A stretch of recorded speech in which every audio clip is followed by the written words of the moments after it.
మరొక వైపు వెన్నుపోటు దినమని ఒకరు. అసలు ఈ దినాలేంటో, దినాలు మరి దేనికి పెడతారో, కర్మలు దేనికి పెడతారో మరి తెలిసి పెడుతున్నారో లేకపోతే ఏదో ఒకటి పెట్టాలని పెడుతున్నారన్నది. దినం అన్నది ఏ రాష్ట్రానికి మంచిది కాదు, అది ఎవరు చేసినప్పటికీ కూడా, ఏ పార్టీలకు కూడా. తర్వాత విరగడమడం, మనం ఏదైనా ఒక అన్యాయమో అంటే ఇక దుష్ట పాలనలు లేకపోతే అతి దారుణంగా కొన్ని అంశాలు ఏమైనా ఉంటే అమ్మ ఇంకా ఈ తలనొప్పి పోయిందిరా, ఈ పీడ విరగడైపోయిందిరా అని చెప్పి మాట్లాడుకుంటుంటాం. కూటమేమో విరగడైపోయింది అంటున్నారు, వీళ్ళేమో దినాలు పెట్టేస్తున్నారు. అసలు రాష్ట్ర ప్రజలకి ఈ దినాలు కానీ ఈ విరగడలు కానీ ఏవైనా దానితో పని ఉందా? వాళ్ళకి కావాల్సింది అదా? వాళ్ళు చూడాల్సింది ఇదా? వాళ్ళు చూస్తూ ఉండాల్సింది ఇదా అని ఎవరికి వారు ప్రశ్నించుకుంటే పరిస్థితి వేరే రకంగా ఉందేమో. మిగతా రాష్ట్రాల తీరు వేరు, ఆంధ్రప్రదేశ్లో జరుగుతున్న రాష్ట్రాల తీరు వేరు. ఇక రెడ్ బుక్ పాలన నడుస్తుందంటూ జగన్మోహన్ రెడ్డి గారు పదే పదే మాట్లాడు. మరి వాళ్ళు రెడ్ బుక్ను ఓపెన్ చేశారో ఓపెన్ చేయలేదో ఎవరికి తెలియదు. రెడ్ బుక్ అంతా కూడా తన పని తాను చేసుకుపోతుంది, ఎవరు తప్పులు చేస్తారో వాళ్ళ కోసమే బుక్ అని చెప్పి లోకేష్ గారు చెప్తుంటారు. మరి వీళ్ళు చూస్తుంటే ప్రతిరోజు ఎవరో ఒకరు రెడ్ బుక్ గురించి మాట్లాడుతూనే ఉంటారు. రెడ్ బుక్ని అయితే మర్చిపోయే పరిస్థితి అయితే కనిపించట్లేదేమో. తెనాల్లో చాలా అన్యాయం జరిగిందని ఈయనంటే ఏంటి వాళ్ళు రౌడీ షీటర్లట, వాళ్ళు పెద్ద పోరం పోకులట, వాళ్ళకి సీఎం స్థాయి వ్యక్తుల్ని వత్తాసు పలుకుతారా అంటారు. లేదు, వాళ్ళని అలా చిత్రీకరించారు, వాళ్ళు ఏమో ఒకడెవరో లాయరు, ఇంకోరెవరో ఇంకో ఉద్యోగస్తుడు, ఇంకోరెవరో హైదరాబాద్లో ఉంటాడు, తప్పుడు కేసులు పెట్టారని జగన్మోహన్ రెడ్డి గారి వాదన. తుని కేసు అన్నది చాలా సంచలనం రేపిందండి. నిన్న ఒక జీవో విడుదల చేశారు, మళ్ళీ దాన్ని తోడుతున్నారట అన్నారు. ఈరోజు ఆ జీవో క్యాన్సిల్ చేసుకుంటామని వచ్చారు. అసలు జీవో రిలీజ్ చేసింది ఎవరు, ఎందుకు దాన్ని మళ్ళీ వెనక్కి తీసుకోవడం జరిగింది అన్నది కూడా చర్చనీయాంశంగా మారుతున్న అంశం. ఇవే ఇష్యూస్పై ఈనాటి ప్రైమ్ డిబేట్ కొనసాగిద్దాం. మనతో పాటుగా చర్చలో పాల్గొంటున్నారు కొమ్మూరి కనకారావు గారు, వైసీపీ ఎస్సీసీఎల్ వర్కింగ్ ప్రెసిడెంట్, మనతో పాటుగా లైవ్లోకి అందుబాటులోకి వచ్చారు. అలాగే కాసరగడ్డ నాగార్జున గారు, కాంగ్రెస్ అధికార ప్రతినిధి కూడా మనతో పాటుగా లైవ్లో జాయిన్ అయ్యారు. మరి కాసేపట్లో మరి కొంతమంది ప్యానలిస్టులు కూడా మనతో పాటుగా లైవ్లో జాయిన్ ఉన్నారు. కనకరావు గారు నమస్కారం అండి. వర్మ గారు నమస్తే అండి. ఏంటి సార్ ఈ దినాలు ఏంటండి, దినాలు పెట్టడం, వెన్నుపోటు దినమట? సార్ వర్మ గారు, మీకు అదేవిధంగా ప్యానల్ ఉన్న పెద్దలందరికీ 9 టీవీ ప్రేక్షకులందరూ కూడా శుభ సాయంత్రం. దినం అంటే రోజు అండి. మనం ఏదో దినం అనే దాన్ని మనం ఏదో వేరు అనుకోవటం కానీ దినం అంటే ఏంటంటే ఆ దినం ఆ రోజు అనేటువంటిది సందర్భానుచితంగా మేము అన్నాం తప్ప ఏదో మరి ఎందుకు వాళ్ళు ఎందుకు పడతారు మాకు అర్థం కావట్లేదు. కానీ అయితే జూన్ 4వ తారీఖు నాడు ఆంధ్రప్రదేశ్ కి ఒక కొత్త ప్రభుత్వ ఏర్పాటుకి రిజల్ట్ వచ్చినటువంటి దినం అయితే ఉందో, ఆ ప్రభుత్వం రావడానికి వాళ్ళు ఇచ్చినటువంటి హామీలు అయితే ఉన్నాయో ఆ హామీలు అమలు చేయకుండా ప్రజల్ని మోసం చేశారు. కాబట్టి ఆ మోసం చేసినటువంటి ప్రజలకి వెన్నుపోటు పొడిచినటువంటి దినంగా రోజుగా మేము భావిస్తూ రాష్ట్ర వ్యాప్తంగా ప్రజల పక్షాన ఒక ప్రధాన ప్రతిపక్ష పార్టీగా మేము రాష్ట్ర వ్యాప్తంగా నిరసన కార్యక్రమం చేస్తూ ఉన్నాం. అంటే ప్రభుత్వానికి తెలియజేస్తా ఉన్నాం, మీరు ఏదైతే సూపర్ 6 హామీలు ఇచ్చారో ఆ హామీలు అమలు చేయండి బాబు, ప్రజలకి మీరు మాటలు చెప్పారు కదా, మీకు 15,000 మీకు 15,000, 50 సంవత్సరాలు దాటిన వాళ్ళకి పెన్షన్లు అని చెప్పేసి అని, నిరుద్యోగ భృతి అని చెప్పేసి, సంవత్సరానికి 20 లక్షల ఉద్యోగాలు అని చెప్పేసి, మొత్తం సంపద సృష్టిస్తామని చెప్పేసి, ఉచిత బస్సు అని చెప్పేసి అని అయితే వాళ్ళు చెప్పారో ఆ హామీలు మొత్తాన్ని రైతులు జమించినటువంటి రైతు భరోసా కావచ్చు, మేము కేంద్రం ఇచ్చే 6,000 కంటే రెట్టింపుతో మేము ఇస్తామని చెప్పేసి వాళ్ళు అయితే హామీలు ఇచ్చి ప్రజల మొత్తానికి నమ్మించి వాళ్ళ యొక్క ఓట్లు పొంది అధికారం పొందినటువంటి వాళ్ళు సంవత్సరం అయినా కూడా ఇంకా మీరు ప్రజలకు మేలు చేయలేదు. వీరి సంవత్సరంలోనే మళ్ళీ వాళ్ళు మాట్లాడేది ఏంటంటే పీడ విరగడైపోయిందట, రేపు దీపావళి చేసుకోబోతున్నారట. సార్ దీపావళి చేయడానికి ఏం జరిగిందండి? దీపావళి అనేటువంటిది మీరు సరే పేరు అడిగిపోయిందో లేదో తర్వాత సంగతి. మీకు సంవత్సరం అయింది అధికారం ఇచ్చి, ప్రజలు మొత్తం అధికారం ఇచ్చారు. అధికారం ఇచ్చినాక మీరే 100 రోజులు అయిపోయినాక మంచి పాలన అని చెప్పేసి, మంచి ప్రభుత్వం అని చెప్పేసి ఒక ఈవెంట్ చేశారు. అది సక్సెస్ కాలేదు, ఆ రోజు దీపాలు అడగలేదు. అందుకని తిరుపతి లాంటి విషయం తెర మీద తెచ్చారు. ఈ రోజు సంవత్సరం అయింది కదా, మీరు సంపద సృష్టిస్తామన్నారు కదా, మీరు సూపర్ 6 హామీలు అమలు చేస్తామన్నారు కదా, గతంలో వైసీపీ కంటే కూడా మేము రెట్టింపిస్తామని చెప్పి మాటలు చెప్పారు కదా, అనుకున్నటువంటి మీరని చెప్పి ప్రజలు నమ్మి 3 పార్టీలు ఒక పక్కే ప్రశ్నిస్తారన్నటువంటి పెద్ద మనిషి ఆ ప్రశ్న మొత్తాన్ని సమాధి చేసి పవన్ కళ్యాణ్ గారు ఈ రోజు మొత్తం కొత్త వాదన సనాతన ధర్మం ఎత్తుకున్నటువంటి ఆయన ఏదో ముగ్గురు కలిసారు, కేంద్రంలో బీజేపీ ఉంది, ఇక్కడ డబ్బులు అని చెప్పేసి అని పవన్ కళ్యాణ్ గారు కలిశారు. కాబట్టి ముగ్గురు కలిసి ఏదో చేస్తారనేటువంటి ఒక నమ్మకానికి ప్రజలు మోసపోయారు, బోల్తా పడ్డారు. అందువల్ల ఏంటంటే ఈ రోజు అయితే టీడీపీ అధికారంలోకి వచ్చిన కాడి నుంచి చూసుకుంటే ఏది కూడా వాళ్ళు చెప్పింది చెప్పినట్టు చేయనటువంటి పరిస్థితుల మధ్య ఒక ప్రధాన పక్షంగా, ఒక ప్రధాన ప్రతిపక్షంగా, ప్రజల పక్షాన మాట్లాడాల్సినటువంటి పార్టీగా మేము మీరు చెప్పినటువంటి ఏదైతే హామీలు ఉన్నాయో ఆ హామీలను అమలు చేయండి. అమలు చేయట్లో సంవత్సర కాలంలో మీరు ఈ ప్రజలకు మోసం చేశారు కాబట్టి ఈ ప్రజలు మీరు వెన్నుపోటు పొడిచారు. ఆ రోజు మామగారిని వెన్నుపోటు పొడిచి పార్టీని తెచ్చుకున్నట్టు ఈరోజు ప్రజలను కూడా మాయమాటలు చెప్పి వాళ్ళకి మోసం చేశారు కాబట్టి ఇది వెన్నుపోటు దినం కాదని చెప్పేసి మేము మాట్లాడుతున్నాం. చెప్పుకోమని వాళ్ళు కూడా 4వ తారీఖు నాడు ఎస్ మేము ఈ సంవత్సర కాలంలో ఈ పనులు చేశాము, ఈ విధంగా మేము అద్భుతం చేశామని చెప్పండి. ఎందుకు భయపడుతున్నారు, ఎందుకు బాధపడుతున్నారు, ఎందుకు వాళ్ళకి వణుకుతా ఉన్నారు? ఓకే కనకరావు గారు, ఏంటి ఈ తెనాలి ఎపిసోడ్ ఏంటండి? తెనాలి సభ్య సమాజం ఆంధ్రప్రదేశ్లో రాజ్యాంగం, న్యాయస్థానాలు, చట్టం అనేటువంటిది నడిబజారులో చిత్రహింసలకు గురవుతున్న దానికి తెనాలి సంఘటన సాక్ష్యం అండి. ఒకవేళ ముద్దాయి తప్పు చేస్తుంటే చట్టపరంగా, న్యాయపరంగా చర్యలు తీసుకున్నటువంటి పోలీసు వ్యవస్థ అయితే ఉందో ఆ పోలీసు వ్యవస్థ చట్టానికి, న్యాయస్థానానికి అప్పచెప్పాలి. ఇదిగో వీళ్ళు ఈ సంఘటనలో ముద్దాయిలు, వీళ్ళ మీద కేసు అయింది కాబట్టి మీరు చర్యలు తీసుకుని చెప్పాల్సిన బాధ్యత వీళ్ళు నడి రోడ్డు మీదకి వచ్చేసి చిత్రహింసలు కొట్టి లాడ్లు దిగిపోతా ఉంటే ఇంకొక సిఐ వచ్చి మోకాళ్ళ మీద నుంచోబెట్టి ఇంకా కొట్టని చెప్పేసి అంటే ఏం సందేశం పంపుతున్నారు ఈరోజు వీళ్ళు? ఏం సందేశాన్ని పంపుదలుచుకున్నారు? మనం జనరల్గా చూస్తూ ఉంటాం ఉత్తర కొరియా, దక్షిణ కొరియా అని చెప్పి ఏదో అంటే మొత్తం చేస్తారని చెప్పేసి చూస్తే వాళ్ళ మీద జరుగుతుంది అనుకున్నాడు. కానీ ఈ రోజు స్వయాన ఆంధ్రప్రదేశ్లోనే వాళ్ళు చెప్పినట్టుగానే రెడ్ బుక్ రాజ్యాంగం అమలు జరుగుతున్నటువంటి ఒక దుర్మార్గమైన పరిస్థితి జరుగుతున్నప్పుడు వాళ్ళ మీద నేరాలు ఉంటే, వాళ్ళ మీద కేసులు ఉంటే, వాళ్ళ మీద గతంలో ఏదైనా క్రైమ్ రేపు ఉంటే ఎస్ యాక్షన్ తీసుకోండి, మేము కాదనం. కానీ చట్టాన్ని మీరు అదుపులో తీసుకొని నిన్న స్వయాన హోంమంత్రి గారు ఏం మాట్లాడింది సిగ్గుచేటండి. పోలీసులు ఆ విధంగా చేయకపోతే చట్టం చెప్పిస్తారంటే ఇంక నువ్వు ఎందుకమ్మా రాజీనామా చేయి, నువ్వెందుకు హోంశాఖ ఎందుకు, అదేవిధంగా కోర్టులు ఎందుకు, ఎంతమంది వ్యవస్థ ఎందుకు, ఇన్ని జిల్లా స్థాయి నుంచి రాష్ట్ర స్థాయి సుప్రీంకోర్టు వరకు కోర్టు ఎందుకు అసలు? అంటే మొత్తం రాజ్యాంగం అంటే ఇది పోలీసు వ్యవస్థ, ఇక్కడ ఏమన్నా తాలిబాన్ వ్యవస్థ నడుస్తుంది ఆంధ్రప్రదేశ్ లో? చెప్పండి, అదని చెప్పండి. లేదు రెడ్ బుక్ రాజ్యాంగం అంటున్నారు. రెడ్ బుక్ రాజ్యాంగం అనేది మీరు చెబుతున్నారు, ఆ రాజ్యాంగం ప్రకారం అమలు చేస్తున్నారు. ఇలాంటి పరిస్థితుల్లో ఆంధ్రప్రదేశ్ లో ప్రజాస్వామ్యం అనేటువంటిది నశిస్తున్నటువంటి పరిస్థితిలో ఒక పౌరుడుగా, ఒక బాధితుడు, ప్రతిపక్ష నేతగా, అదేవిధంగా ప్రజల పక్షాన్ని మాట్లాడేటువంటి గొంతుగా ఈరోజు జగన్మోహన్ రెడ్డి గారు పోతే దాని మీద డిబేట్ ఏంటంటే ఎస్ మా ప్రభుత్వంలో ఎవరైనా తప్పు చేస్తే వాళ్ళు ఎంతలో సరే మేము శిక్షిస్తాము, వాళ్ళు పోలీసులు సరే ఎవరైనా సరే చెప్పు దమ్ముంటానికి. అంటే ఈ రోజు ప్రభుత్వం చేసేటువంటి కుట్రలకు, విద్రోహ చర్యలకి, అవినీతి సామ్రాజ్యానికి పోలీసుల్ని రక్షణగా అవసరం పెట్టారు కాబట్టి పోలీసులు కూడా వాళ్ళ హద్దులు దాటిపోయి మమ్మల్ని ఏం చేయలేరు, మంత్రులు ఏం చేయలేరు, ప్రభుత్వం ఏం చేయలేదు, ఎందుకంటే మొత్తం మా కరసలు నడుస్తుంది.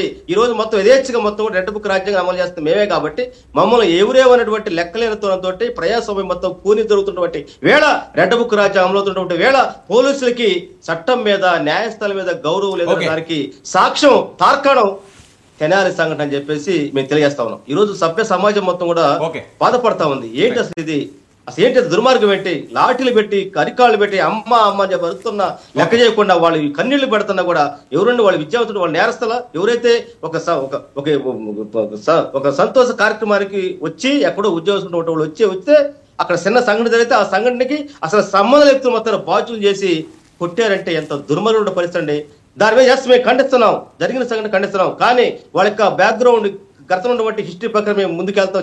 అదే చెప్పండి. అంటే ఏమి చేయకుండా మా పోలీసులు మేము చెప్పింది చేస్తారు కాబట్టి, వాళ్ళు చెప్పింది మేము వినాలి కాబట్టి ఈ రోజు మేము చేసేటువంటి అకృత్యాలకి, అక్రమాలకి పోలీసులు మొత్తం కూడా వాళ్ళు ఒక ముందు రామదండలాగా మాకున్నారు కాబట్టి వాళ్ళు ఏ చేసి చెల్లుబాటు అయినటువంటి తెనాలి సంఘటన సాక్ష్యం కాబట్టి ఈ రోజు ప్రభుత్వం మొత్తం కూడా తేలుకుట్టిన దొంగలే వ్యవహరిస్తుంది తప్ప ఆ విషయంలో నిజాలు మాట్లాడలేకపోతా ఉంది. ఓకే కనకరావు గారు, ఓకే మనతో పాటుగా సైద్ రఫీ గారు, అలాగే శాంతి ప్రసాద్ గారు సింగళూరి, పురుషోత్తమ రెడ్డి గారు కూడా జాయిన్ అయ్యారు. రఫీ గారు ఏంటి తెనాలి ఎపిసోడ్ ఏంటండి? రేపేమో వెన్నుపోటు దినం అంటున్నారు, అలా విరగడైపోయిందని చెప్పి మీరు పెడుతున్నారు. తెనాలికి సంబంధించి అమాయకుల్ని, ఏమీ తెలియని వాళ్ళని, ఎక్కడో ఉన్న వాళ్ళని ఒక ఫంక్షన్కి వస్తే వాళ్ళని టార్గెట్ చేసి ఇష్టారాజ్యంగా సభ్య సమాజం సిగ్గుపడే విధంగా చేశారు. హోంమంత్రి గారే రాజీనామా చెయ్యాలి, పాలనంతా కూడా పక్కదారి పట్టింది అని చెప్పి వైఎస్ఆర్సీపీ వాళ్ళు మాట్లాడుతున్నారు.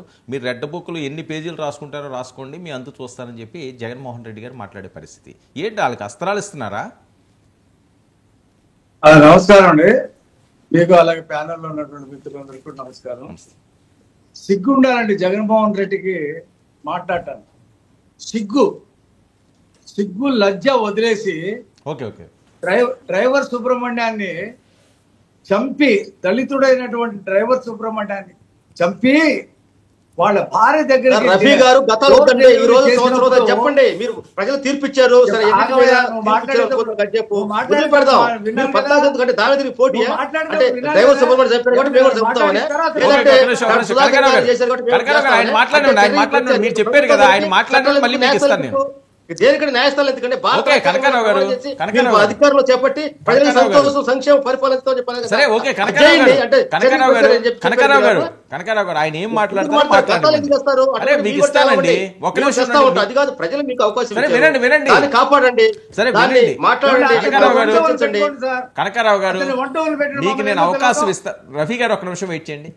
కనకారావు గారు మీరు రాసుకోండి, మీకు అవకాశం ఇస్తాను. వాళ్ళు ఏం మాట్లాడతారో మాట్లాడినవాడు మళ్ళీ మీరు మాట్లాడేది. కానీ ఎందుకు క్రాస్ టాక్ చేయడం వల్ల ఎవరికి వినిపించదు అయితే అర్థం కాదు. తర్వాత మీరు చెప్తే ఒక్క నిమిషం అవకాశం.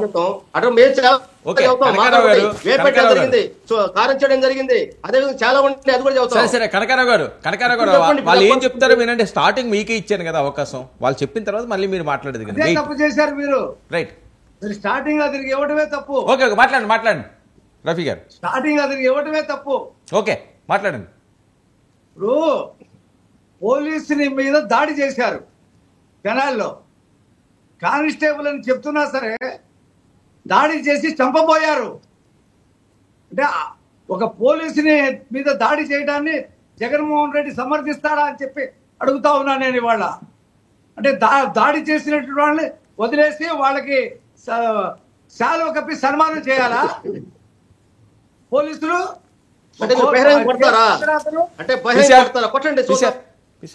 ఏమంటే అదే ఆగవయ్యా కనగారు ఆగు. ఏం మాట్లాడతావు? 11 సీట్లకు పరిమితం చేసిన సిగ్గు ఎక్కువ లేకుండా ఇంకా మాట్లాడుతున్నావు నువ్వు. డ్రైవర్ సుబ్రహ్మణ్యాన్ని చంపి వాళ్ళ ఇంటికి డోర్ డెలివరీ చేసి నువ్వు కాల్చుకుంటావో పాతి పెట్టుకుంటావో అని చెప్పినోడితో ఆ అనంతబాబుని భుజం మీద చేసుకుని తిరిగాడు సిగ్గు లేకుండా జగన్మోహన్ రెడ్డి. మాస్క్ అడిగినటువంటి పాపానికి డాక్టర్ సుధాకర్ ని కాళ్ళు చేతులు కట్టి రోడ్డు మీద పోలీసులు ఆ రోజు ఇరగొడుతుంటే ఎక్కడ పడుకున్నాడు జగన్మోహన్ రెడ్డి అని అడుగుతురా. వరప్రసాద్ని అక్రమంగా ఇసుక రవాణా చేస్తున్నాడని చెప్పి అడిగితే పోలీస్ స్టేషన్లోనే కొట్టి శిరోమండలం చేస్తే అతను రాష్ట్రపతికి ఉత్తరం రాశాడు. దాని మీద యాక్షన్ తీసుకోవాలి. ఆ రోజు నిద్రపోతున్నాడా అని చెప్పి అడుగుతున్నా జగన్మోహన్ రెడ్డిని. అతని హయాంలో కొన్ని వందల కేసులు నమోదయ్యి పోలీసు రాజ్యం నడిచి ఆ కిరణ్ని తెనాల్లో కిరణ్ అనేటువంటి కుర్రవాడు మాస్క్ ధరించినది కొట్టి చంపేశారు. బీరు బాటిల్ గురించి కామెంట్ చేసినటువంటి ఒక యువకుడి చిత్తూరులో నువ్వు ఈ మందు మీద మాట్లాడతావని చంపేశారు. సో దాని ప్రతీకారాలు ఇవన్నీ రఫీ గారు? ప్రతీకారాలు కాదండి, పోలీసులు అక్కడ ఓవర్ యాక్షన్ చేశారు. ఓకే, దానికి చంద్రబాబు నాయుడు గారికి హోమ్ మినిస్టర్ కి సంబంధించిన వాళ్ళ మీద చర్యలు తీసుకుంటాం. ఈయన హయాంలో జరిగినటువంటి అకృత్యాలకు ఒక్క రోజైనా బయటకు వచ్చి మాట్లాడా? అసలు ప్రజల్ని కలిశాడా? అందుకనే కదండి వాళ్ళకి 11 వచ్చినాయి, కాదండి మీకు 164 వచ్చినాయి, ఆయన 11 అందుకనే కదా వచ్చినాయి. అలా ఎందుకు అనుకోండి? ఇంకా సిగ్గు లేకుండా ఇంకా మర్చిపోయి ఏదో మాట్లాడతారేంటి? ఆ సిగ్గు లేకుండా 11 సీట్లు వచ్చినాయి మనకి. ఎందుకు 11 సీట్లు వచ్చినాయి? మన పరిపాలన ఇంత దారుణంగా ఏడిసిందా? అందుకనే కనీసం ప్రతిపక్ష హోదా కూడా రాలేదు. మేము అసెంబ్లీకి ముఖం చాటేసి తిరుగుతున్నామని చెప్పేది లేకుండా మళ్ళీ రోడ్డు మీదకి వచ్చి జనాన్ని పోగు చేసుకుని సీఎం అని చెప్పి అనిపించుకుంటా ఉన్నాడు. ఎక్కడ చావు వస్తే అక్కడ వాలిపోతాడు, ఎక్కడ కేసు జరిగితే అక్కడ వాలిపోతాడు. చచ్చిపోయిన చూసి నవ్వుతా ఉంటాడు. అతనిని ఈ రాష్ట్రానికి మాట్లాడేది. అతని దోపిడి ఒక్కొక్కటి బయటకు వస్తూ ఉంటే అతనికి ఏమి అర్థం కావట్లా. ఏదైనా ఒకటి దొరికితే చాలు వెళ్ళి మాట్లాడదామని చెప్పి బయలుదేరాడు తప్పితే చిత్తశుద్ధి ఉందండి అతనికి. ప్లీనరీ పెట్టుకొని జీవితకాలం అధ్యక్షుడని డిక్లేర్ చేసుకొని ఎన్నికల సంఘం అడిగేటప్పటికి అబద్ధం, సిగ్గు ఎగ్గు లేకుండా మేము అలా ఎన్నుకోలేదు, మేము జీవితకాలం పెట్టలేదు అని చెప్పి మాట మార్చినటువంటి ఒక చేతకాని దద్దమ్మ అతను వచ్చి అతను మాట్లాడిన దాని మీద మనం డిబేట్ పెట్టడమే మాకు సిగ్గుచేటు.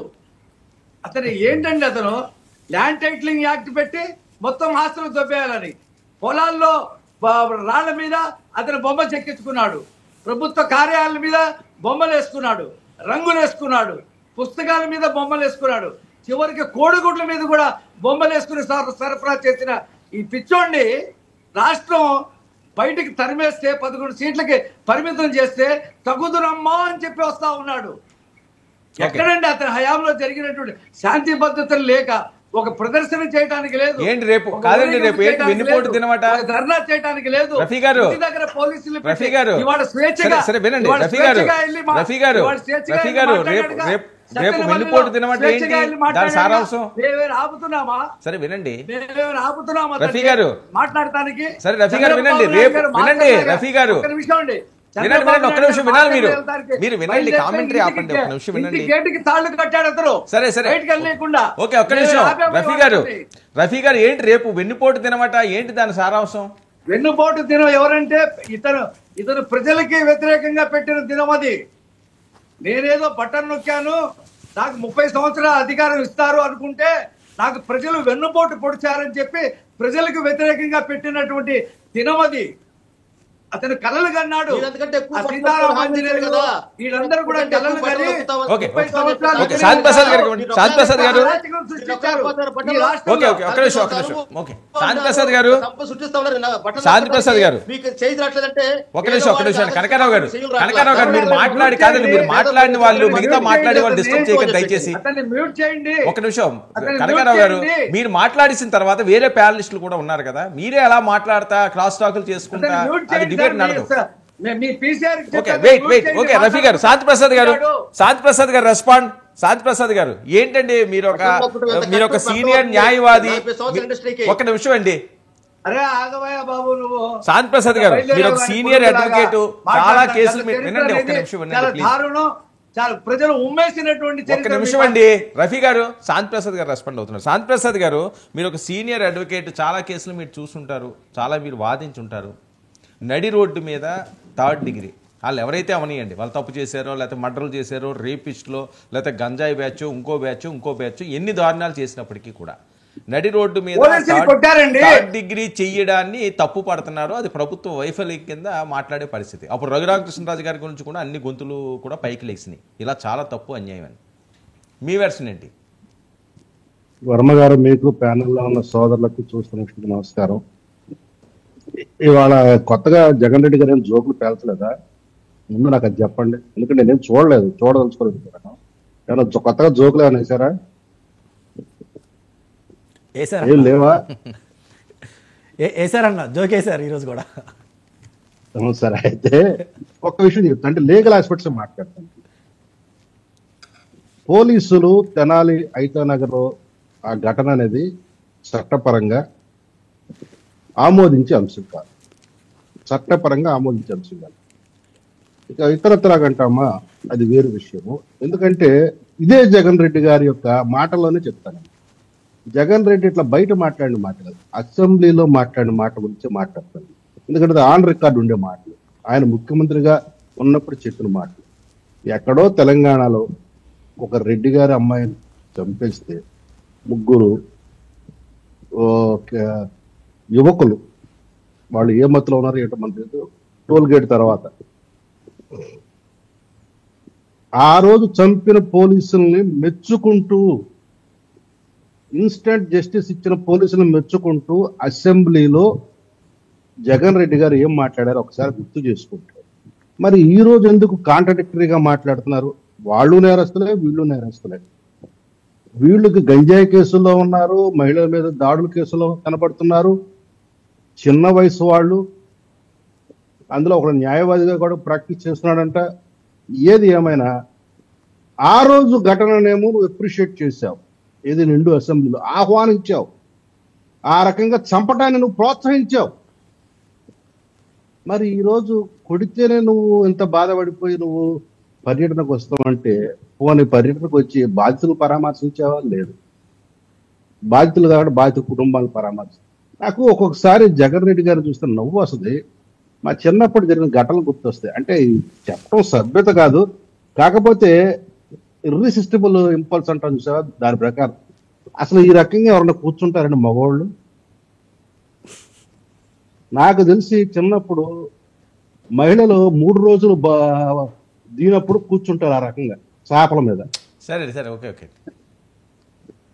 ఏమిటో అసలు పరామర్శకు వెళ్ళినప్పుడు ఏ రకమైన భంగిమలో కూర్చోవాలి, ఏ రకంగా పరామర్శ చేయాలనే దాని మీద కూడా అతనికి బేసిక్ అవగాహన లేదు.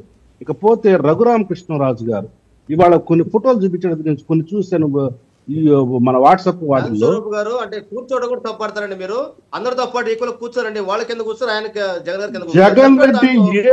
జగన్ రెడ్డి ఎప్పుడు కూర్చున్నా ఆ భంగిమలో ఎందుకు కూర్చుంటాడు నాకు అర్థమై సావదు. చాలా మంది బాస్పట్లో కూర్చుంటారు. ఓకే ఓకేలేండి ఓకేలేండి, అది ఎందుకు ప్రతిదీ కూర్చోరండి. మేము కూడా ఉన్నాము పక్కనే.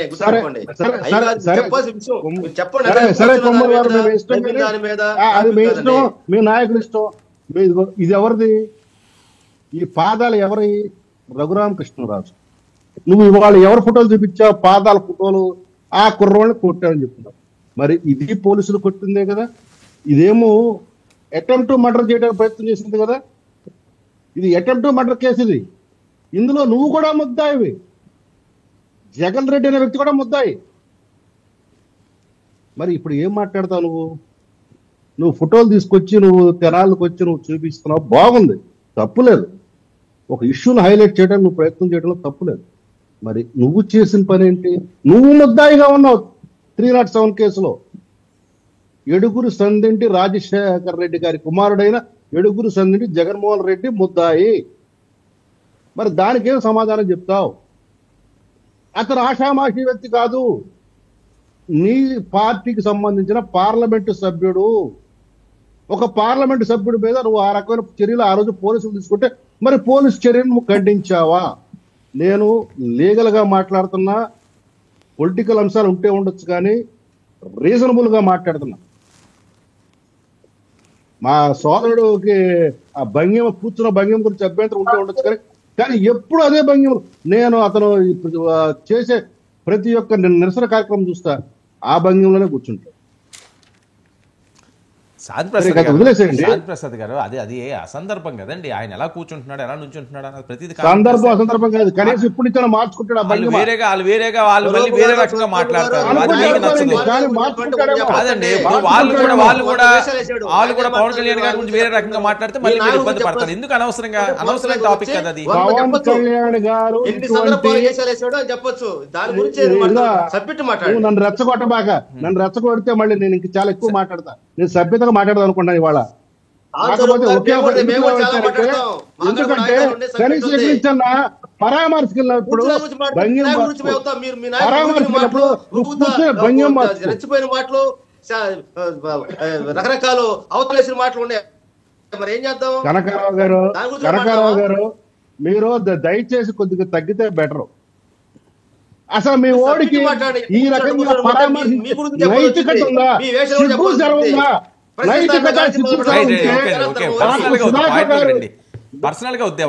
సుధాకర్ ని ఇదే రకంగా ఆయన ముఖ్యమంత్రి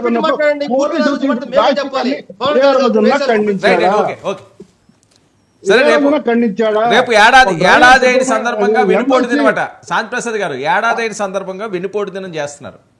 ఏడాదిలో ఏమీ చేయలేదు.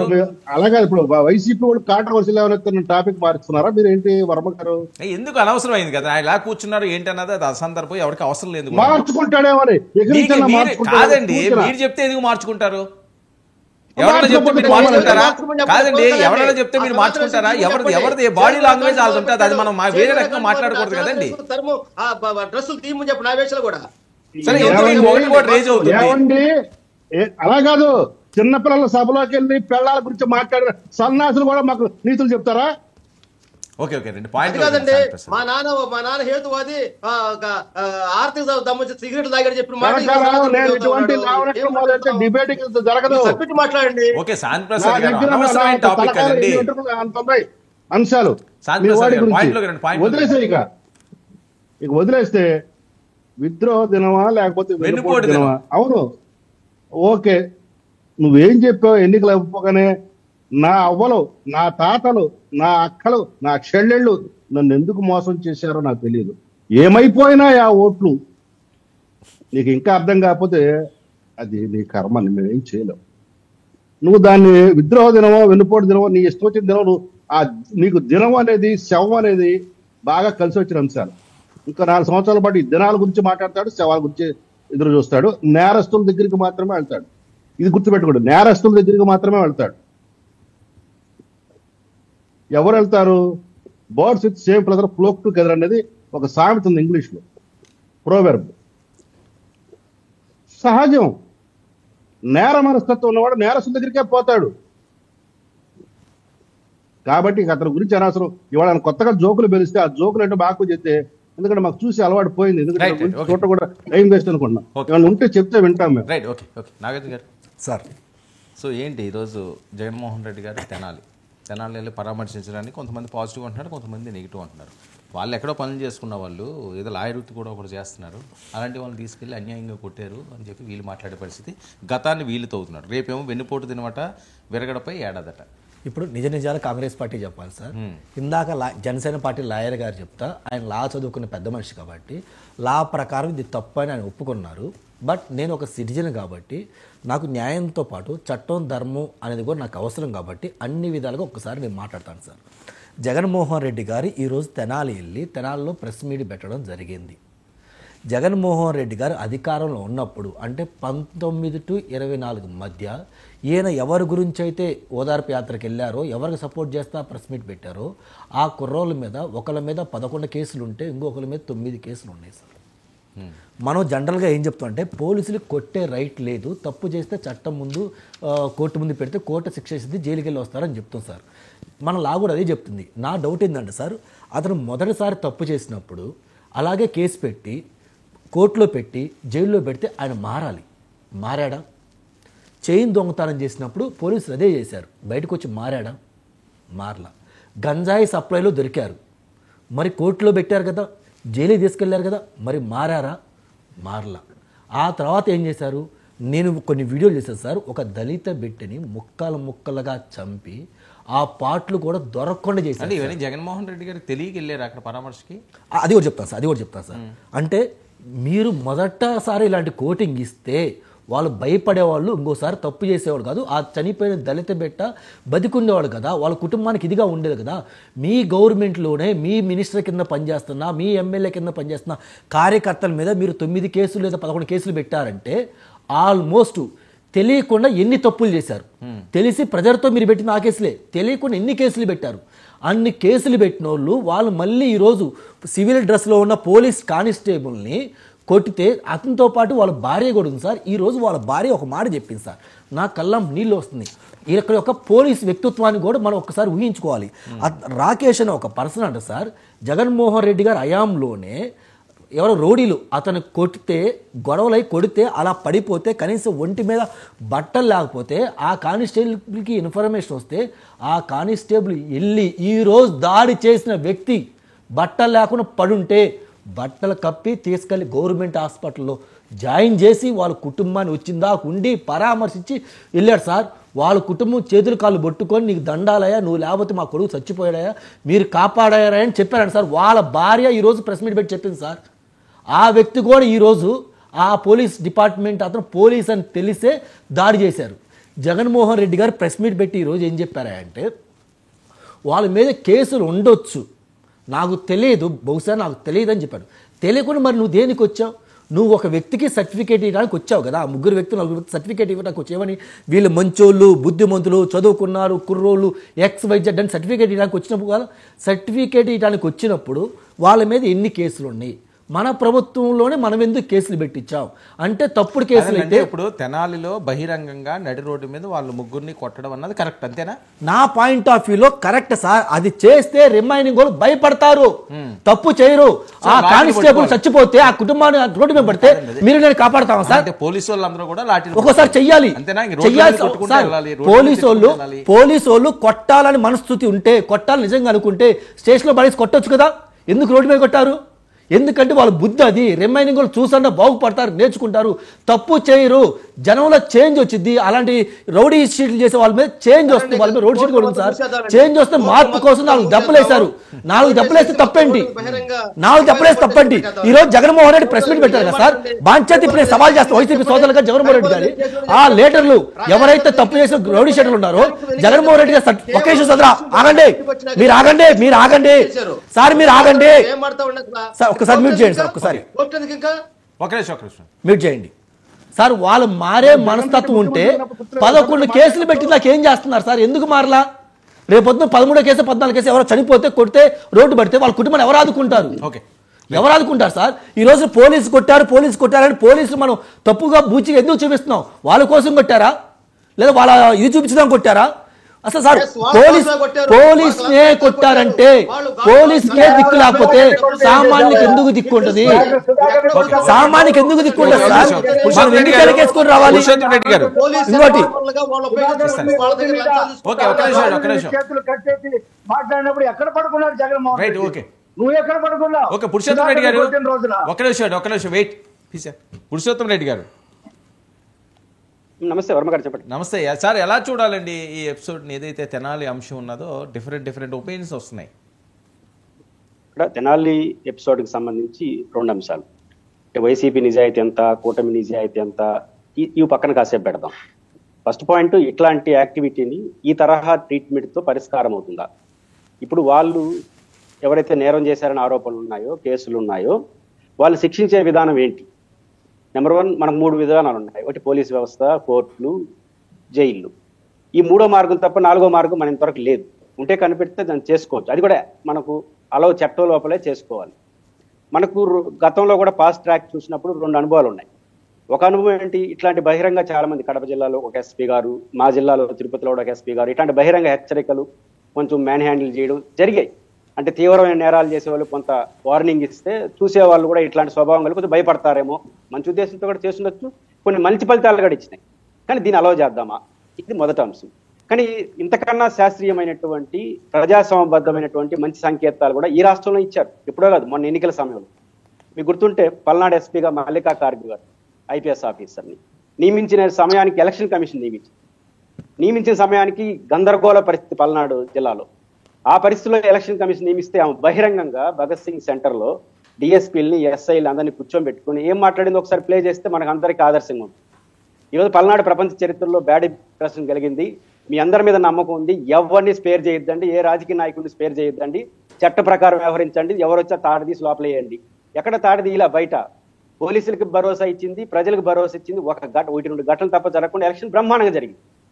అంటే అది కదా మోడలు. అంటే స్వేచ్ఛగా పోలీసులకు పర్మిషన్ ఇస్తే, రాజకీయ జోక్యం లేకపోతే, అదే పల్నాడు జిల్లాలో రాజకీయ జోక్యం ఉంటే అల్లరి జరిగిన జిల్లా, అదే జిల్లాలో ఒక మంచి ఎస్పీ వచ్చి రూల్స్ పాటిస్తే ఎంత అద్భుతంగా జరిగిందో మల్లికా కార్గి గారు నిరూపించారు కదా. దాని మోడల్గా తీసుకుందామా, లేకపోతే ఇట్లాంటి యాక్టివిటీ మోడల్ తీసుకుందామా? శాంతిప్రసాద్ గారు కొంత జోక్ అడిగారు, నేను కూడా జోక్గా చెప్తాను, ఇది బాగుంటుంది కాబట్టి. మల్లికా కార్గి గారిని వైఎస్ఆర్ కాంగ్రెస్ పార్టీ, నేను తిరుపతిలో ఉంటాను కాబట్టి తిరుపతి ఎస్పీగా నియమించింది. 3 నెలలు దాటకుండానే ట్రాన్స్ఫర్ చేసేసి, ఎందుకంటే ఎలక్షన్ దగ్గర ఆమె స్ట్రిక్ట్గా ఉంటుంది. తమాషా ఏంటంటే జగన్ గారికి ఉల్టా ప్రభుత్వమైన కూటమి ప్రభుత్వం ఎలక్షన్ టైంలో అద్భుతంగా పాత్రనించిన మల్లికా కార్గి గారిని ఎలక్షన్ అయిపోయిన వెంటనే ట్రాన్స్ఫర్ చేసేసింది. అంటే పోలీసులకి పార్టీలు ఎంత స్వేచ్ఛ ఇస్తున్నాయి, పోలీసింగ్కి ఎంత ప్రయారిటీ. ఒక మంచి ఆఫీసర్, 2 పార్టీలు, ఈ పార్టీ వాళ్ళు 3 నెలలు ట్రాన్స్ఫర్ చేశారు, వాళ్ళకి ఎలక్షన్ అయిపోయిన ట్రాన్స్ఫర్ చేశారు. ఎందుకని ఆనే పెట్టుండొచ్చుగా? అంటే పోలీసులకి స్వేచ్ఛ ఇస్తున్నాయి ఆ పార్టీలు.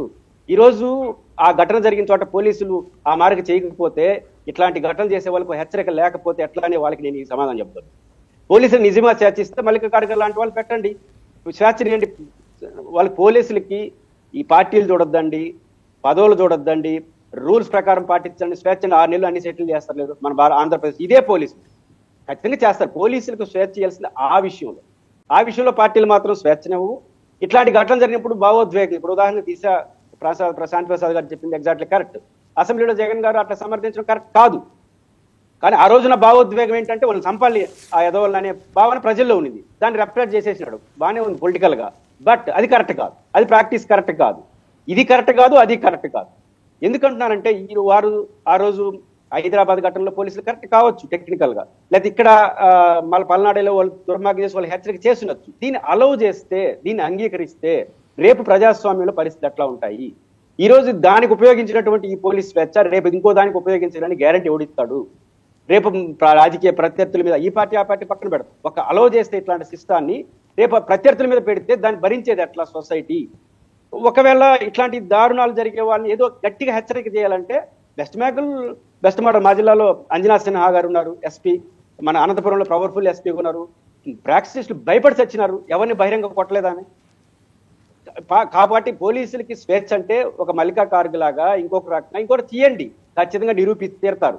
అట్లాంటి అవకాశం ఇంకొన్ని ఇట్లాంటి ఘటన జరిగినప్పుడు సమర్థించుకుంటూ కూర్చుంటే ఖచ్చితంగా విపరీత పరిణామాలు దొరికితే దీన్ని వేరే జోక్యం చేసుకుని వేరే సమస్యలు వస్తాయి.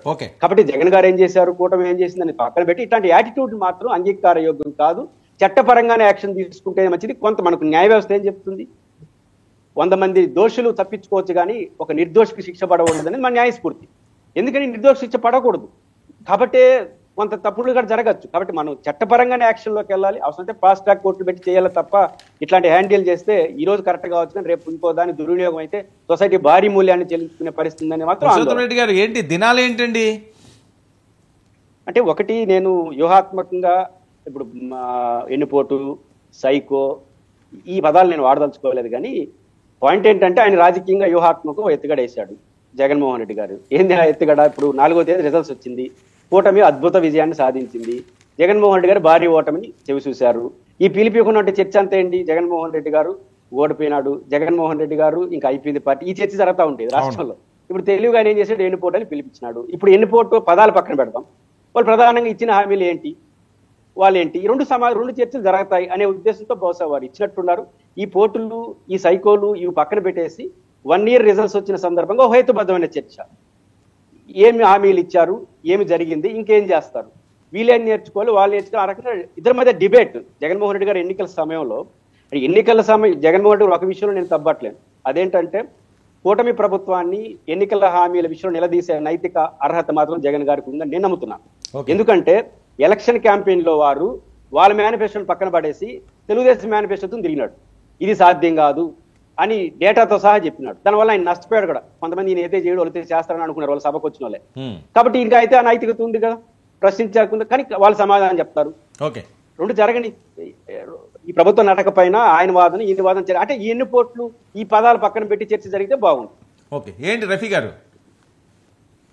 ఇప్పుడు మేము 12వ తారీఖు నాడు మేము ఇచ్చినటువంటి సూపర్ 6 లో 2వ హామీ తల్లికి వందనం ఇవ్వబోతా ఉన్నాం. కేబినెట్ లో కూడా చెప్పారు, ముఖ్యమంత్రి చాలాసార్లు చెప్పారు.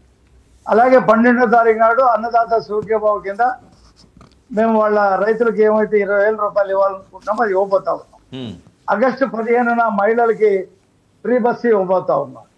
ఆ తర్వాత మిగిలే 2 హామీలు ఆల్రెడీ గ్యాస్ ఇచ్చేసాం కాబట్టి, ముందే డబ్బులు ఇచ్చేస్తున్నాం కాబట్టి ఆ 2 హామీలు కూడా నెక్స్ట్ ఇస్తాం. ఆ దిశలోనే ప్రభుత్వం వెళ్తా ఉంది. అది కాకుండా మేము ఇవ్వని హామీ ఏదైతే ఉందో, ఇప్పుడు అన్నా క్యాంటీన్లు ఉన్నాయి, 210 పెట్టాం, 260 చేయబోతా ఉన్నాం పేదవాడికి. రేషన్ కార్డులు నిరంతర ప్రక్రియ. ఆ ప్రభుత్వంలో, జగన్ ప్రభుత్వంలో రేషన్ కార్డులో మార్పులు, చేర్పులు, కోర్పులు అసలు అవకాశమే లేదు. నిరంతర ప్రక్రియ కింద చేస్తా ఉన్నాం. ఒక ఒంటరి మహిళ, అతని తమ్ముడు పోలీస్ కానిస్టేబుల్ అయ్యాడని చెప్పి ఆమె పెన్షన్ తీస్తారు చిత్తూరు జిల్లాలో. పురుషోత్తం రెడ్డి గారికి తెలుసుంటే పేపర్లో చదివి ఉంటాడు. ఆ అమ్మాయి తెగ తిరిగింది, మా తమ్ముడికి ఉద్యోగం వస్తే ఎందుకంటే నా పెన్షన్ తీస్తారని చెప్పి తిరిగి కోసం మనం ఇప్పుడు చర్చించలేము. కాదు, ఒక విషయం అండి రఫీ గారు, చాలా ముఖ్యమైన విషయం. ఆ అమ్మాయి ఊరేసుకుని చచ్చిపోయింది. మేము ఇవాళ ఒంటరి మహిళకి, ఒంటరి పురుషులకు కూడా రేషన్ కార్డు ఇచ్చి మిగతా అన్ని పథకాలు అమలు చేస్తా ఉన్నాం వాళ్ళకి. ఓకే రఫీ గారు, మరొక విషయం కాదండి రఫీ గారు, ఏంటి అసలు ఈ తుని కేసు విషయంలో నిన్న జీవో ఇవ్వడం ఏంటి, వెంటనే దాన్ని వెనక్కి తీసుకోవడం ఏంటి, ఏం జరిగింది? ఇది సామాజిక వర్గం చిచ్చు కాదా? చెప్పేదేనండి సార్, రాష్ట్ర ప్రభుత్వం దాన్ని హైకోర్టుకి వెళ్ళాలని చెప్పి ఎటువంటి ఆర్డర్స్ ఇవ్వలా. జిఆర్పి అని ఒకటి ఉంది, ఆర్పిఎఫ్ అని ఒకటి ఉంది రైల్వేలో. సో అక్కడ రైల్వే విజయవాడ కోర్టులో ఆ కేసు కట్టేసిన తర్వాత ఆర్పిఎఫ్ ఆఫీసర్లు, రైల్వేకి సంబంధించినటువంటి ఆఫీసర్లు హైకోర్టుకి వెళ్ళాలని వాళ్ళు డిసిషన్ చేశారు. రాష్ట్ర ప్రభుత్వం దాన్ని ఆపి జీవో ఇచ్చింది. ప్రభుత్వం జీవో కాదురా? అది మా రాష్ట్ర ప్రభుత్వం చిత్తశుద్ధి. అది మేము దానికి హైకోర్టుకి వెళ్ళాలని చెప్పి మేము రాష్ట్ర ప్రభుత్వం సరే సరే వాళ్ళు చెప్తారు ఉండండి, వాళ్ళు చెప్తారు. రైల్వే వాళ్ళు ఇస్తే రాష్ట్ర ప్రభుత్వం ఎట్లా ఆపేస్తారు? రైల్వే వాళ్ళు ఇస్తే ఆ రాష్ట్ర ప్రభుత్వం ఎట్లా ఆపేస్తుంది? ఆర్పిఎఫ్ రాష్ట్ర ప్రభుత్వం కాదు, రైల్వే ప్రొటెక్షన్ కాదండి, అది సెంట్రల్ గవర్నమెంట్ కదా. వాళ్ళకి ఎట్లా ఆపేస్తారు? వాళ్ళ మీద చర్య తీసుకోకుండా కాదండి, అసలు రాష్ట్ర ప్రభుత్వానికి సంబంధం ఏముంది రైల్వేకి సంబంధించి? ఏమండి, లా అండ్ ఆర్డర్ కి సంబంధించిన అంశంలో రాష్ట్ర ప్రభుత్వం అదే కాకుండా కొన్ని జీపులు తగలబెట్టారు, పోలీస్ స్టేషన్ తగలబెట్టారు. చాలా మిక్స్డ్ కేసు అయి ఉంది. అది రైల్వే అండ్ స్టేట్ కి మిక్స్డ్ కేసుగా మారింది. అది ఆర్పిఎఫ్ రైల్వే ప్రొటెక్షన్ ఫోర్స్ ఆఫీసర్లు ఆ నిర్ణయం తీసుకున్నారు. రాష్ట్ర ప్రభుత్వం వద్దు అని చెప్పేసి జీవో ఇచ్చింది. ఇది జరిగిన విషయం. రఫీ గారు అంటే ఆల్రెడీ మీరు ముందు ఇచ్చేటేగా, మీరు ముందు అంటే ఇచ్చారు కాబట్టి అధికారం రాష్ట్ర ప్రభుత్వానికి యాడ్ ఉంటుంది. అధికారం రాష్ట్ర ప్రభుత్వానికి యాడ్ ఉంటుంది. మీరు రైల్వేలో పనిచేశారు రఫీ గారు, మీరు రైల్వేలో పనిచేశారు. ఆర్పిఎఫ్ వాళ్ళు సెంట్రల్ గవర్నమెంట్, ఏదైనా ఉంటే సెంట్రల్ గవర్నమెంట్ తీసేయాలి. ఒకవేళ సెపరేట్ రాష్ట్ర ప్రభుత్వం లింక్ అయింది అన్నారు అంటే మీరు మన ఇచ్చేటేగా, మనం ఇచ్చినట్టు ఒప్పుకుంటున్నారు మీరు. అంటే ఈరోజు రద్దు చేసినట్టు మన ఇచ్చేట్టు ఒప్పుకుంటున్నారుగా. అలాగే నువ్వు వైసీపీలో అధికార ప్రతినిధి, ఇంకో వైసీపీ నాయకుడు రేపు చేస్తాడు పక్క జిల్లాలో, నీకు సంబంధమా? నిన్ను చెప్పి చేస్తుంటాడా? ఆలోచించి మాట్లాడేటప్పుడు రఫీ గారు మీరు ఒక క్వశ్చన్ చేయండి. ప్రశ్న అండి, రైల్వే ప్రొటెక్షన్ ఫోర్స్ స్టేట్ గా సెంట్రల్ చెప్పండి. దొంగతనం చేస్తాడు. నీకు మాత్రం సంబంధం RPF ఇద్దరు స్టేట్ సెంట్రల్ వైసీపీ ఆయనతో మాట్లాడినా మీరిద్దరు ఒకటేనా? కాదండి. ఏం మాట్లాడతావయ్యా? రాష్ట్ర ప్రభుత్వం ఓకే. క్లియర్గా ప్రకటన చేస్తే రైల్వేలో పనిచేశారు, మీరు తప్పులు సమర్థించబాకండి. మీ రాష్ట్ర ప్రభుత్వం కావాలని చెప్పి తిరదోడు రెడ్డపూడి రాజ్యాంగం బాగా తిరదోడారు.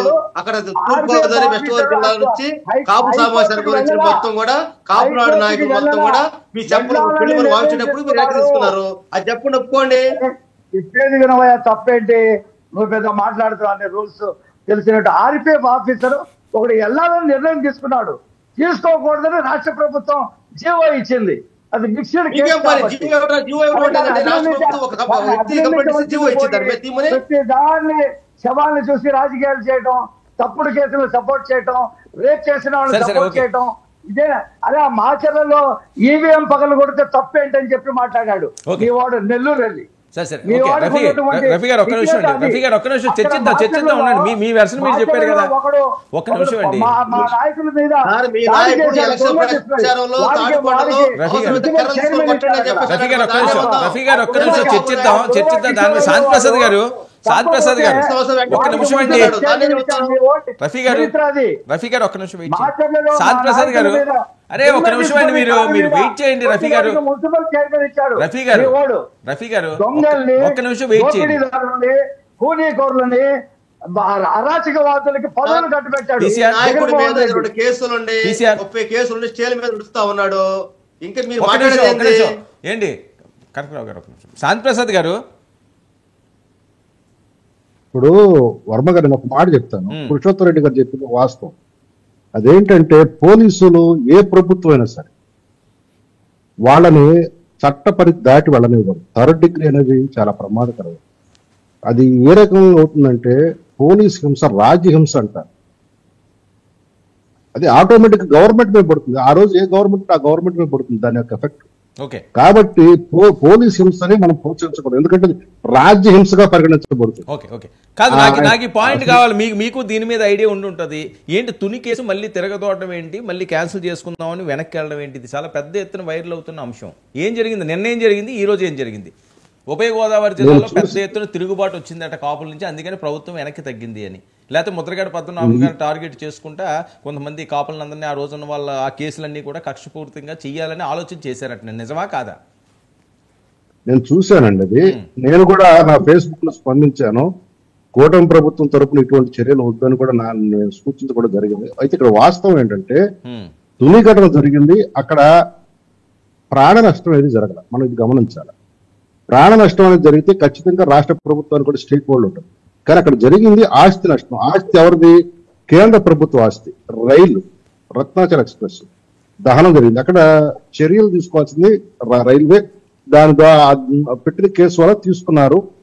కేసు దాని విచారణ చేశారు, సాక్ష్యాధారాలు సంపాదించారు, కోర్టులో ఛార్జ్షీట్ వేశారు, కోర్టులో విచారణ మొదలయ్యి తీర్పు కూడా వచ్చింది. ఏమని వచ్చింది? ప్రాసిక్యూషన్ వారు సరైన సాక్ష్యాధారాలను ప్రవేశపెట్టలేకపోవటం వల్ల బెనిఫిట్ ఆఫ్ డౌట్ అనేది వాళ్ళకి వెళ్ళింది టెక్నికల్ గ్రౌండ్స్ మీద. ఒకసారి ఛార్జ్ షీట్ పడేసి సాక్ష్యాధారాలు పెట్టి ఆ సాక్ష్యాధారాలు సరిగ్గా మనం ప్రవేశపెట్టలేక ప్రాసిక్యూషన్ విఫలమై సరైన సాక్ష్యాధారాలు ప్రవేశపెట్టిన కోర్టు భావించిన తర్వాత మరలా కొత్త సాక్ష్యాలు రాకుండా కేసు మళ్ళీ పునరుద్ధరించలేము, విచారణ మళ్ళీ పునరుద్ధరించలేము. అది చాలా టెక్నికల్ అంశం. రేపు హైకోర్టుకు పోయినా కూడాను హైకోర్టు ఇదే గ్రౌండ్స్ మీద తిరస్కరించడం కూడా వచ్చు, సమర్థించవచ్చు, తిరస్కరించవచ్చు. కాకపోతే మాకున్న అనుభవాలు ఎక్కువ శాతం తిరస్కరించడానికి అవకాశాలు ఉంటాయి. ఎందుకంటే టెక్నికల్ రీజన్ అది. కొత్తగా ఏదైనా అడిషనల్ ఎవిడెన్స్ వస్తే వీళ్ళ పాత్రల మీద అప్పుడు ఉంటుంది. కానీ ఇక్కడ అప్పీల్ చేయాల్సింది ఎవరు? రైల్వే శాఖ అప్పీల్ చేయాలి, రాష్ట్ర ప్రభుత్వానికి సంబంధం లేదు. కాకపోతే మన రాష్ట్రంలో జరిగింది కాబట్టి మన పోలీసుల ద్వారా అది వెళ్ళాలి. కాబట్టి కంప్లైంట్ ఎప్పుడు పోలీసు వారు ఉంటారు కాబట్టి పోలీసు వారు అప్పీల్ చేస్తారు. పోలీసు వారు అప్పీల్ చేయాలంటే రాష్ట్ర ప్రభుత్వానికి పర్మిషన్ అడగాలి, ఎందుకంటే ఎగెనిస్ట్ ఎక్విటల్ కాబట్టి. అంటే కొట్టివేసిన కేసు మీద వెళ్ళాలంటే ఖచ్చితంగా ప్రభుత్వం అనుమతి తీసుకోవాలి. అయితే నాకు తెలిసి ఇది ప్రభుత్వ పెద్దలకు తెలిసి జరిగిన చర్య కాదు. కింద ఉన్న వాళ్ళలో ఎవరో ఇదే అవగాహన లోపంతో చేసింది. దాని వెంటనే రాష్ట్ర ప్రభుత్వం సరిదిద్దింది. మాకు అటువంటి ఆలోచనే లేదని చెప్పింది కాబట్టి ఇష్యూ సమసిపోయింది. అంటే కింద వాళ్ళు చేయడం అనే అంశాన్ని ఎలా చూడాలి అంటే ప్రభుత్వం వాళ్ళ కన్సర్న్లో పాలన సాగట్లేదనా ఇది కూడా రైజ్ చేస్తున్నారు వాళ్ళు. అది ఎలా జరుగుతుంది? అలాగా ఇది రొటీన్ గా జరుగుతుందండి. ఈ కమ్యూనికేషన్ అనేది అప్పీల్ చేయాలవద్దు అనేది ఆ ప్రాసిక్యూషన్ ఆ పోలీసులు వాళ్ళ మధ్య ఇంటర్నల్ గా జరిగే వ్యవహారం. వాళ్ళు గ్రౌండ్స్ ఉన్నాయని పబ్లిక్ ప్రాసిక్యూటర్ రిఫర్ చేసిన తర్వాత ఆయన గ్రౌండ్స్ ఉన్నాయని చెప్తాడు. వాళ్ళు అది ఇంటర్నల్ గా జరిగిన దాన్ని కొద్దిగా దాన్ని ఎవరైనా అధికారి దాన్ని అత్యుత్సాహంతో దాన్ని చేసి ఉండొచ్చు. కానీ ప్రభుత్వం వచ్చిందండి ఇప్పుడు అసలు తుని ఘటన అన్నది అసలు సంబంధం ఇప్పుడు రావడానికి తుని ఘటన అనే అంశం అన్నది ఇప్పుడు ఎందుకు మళ్ళీ తెర మీదకి వచ్చింది? అసలు సంబంధమే లేదు కదా. అందుకనే ప్రభుత్వం దాన్ని అటువంటి చర్యల మీద తీసుకోవడానికి స్పష్టత ఇచ్చింది కదా. అంతేనా? లేకపోతే కొంతమంది టార్గెట్ గా ముద్రగడ లాంటి వాళ్ళని టార్గెట్ చేస్తున్నారన్నది ప్రచారంలో నిజం లేదా? సార్ మేము అదే సినిమా అరుంధతి సినిమా అనుకుంటా మూసేసి అన్ని కట్టేసిన తర్వాత మళ్ళీ బయటికి రావాలని ఆవాహన మేము చెయ్యం. మీకు అర్థం అవ్వాలి, నేను అంతకుమించి ఎక్కువ మాట్లాడాను. పురుషోత్తం రెడ్డి గారు, పురుషోత్తం రెడ్డి ఏంటి సార్ ఈ తుని ఘటన ఏంటి, నిన్న వచ్చిన జీవో ఏంటి, ఈ రోజు మేము ఆలోచనలో లేవని అండం ఏంటి, ఎవరు తప్పిది? మీ వాయిస్ అదనంగా ఒక పాయింట్ ఏంటంటే ఇది సిఐడి విచారణ కూడా జరిగింది. అవును, వినపడుతుందా? మాట్లాడండి. శాంతిప్రసాద్ గారికి అదనపు యాడింగ్ ఏంటంటే సిఐడి విచారణ కూడా జరిగినట్టుంది దీనిపైన. ఎందుకంటే మా తిరుపతి నుంచి కరుణాకర్ రెడ్డి గారు విచారణ ఎదుర్కొన్నాడు. అంటే ముద్రగడ పద్మనాభంతో ఈయన ఏదో కుట్ర చేసినట్టుగా ఆ రోజు ఆరోపణ. సిఐడి విచారణ కూడా జరిగింది. సిఐడి అంటే స్టేటే కదా, ఏదో ఇట్లాంటి ఒక చర్చ జరిగింది. నేను ఫస్ట్ పాయింట్ ఏంటంటే ఎంత భావోద్వేగ పోరాటం అయినా ప్రభుత్వ ఆస్తులను ధ్వంసం చేసే చర్యని సమర్థించలేము. రైల్వే ఘటన పైన జరిగిన దాడి కూడా యాక్సెప్టబుల్ కాదు.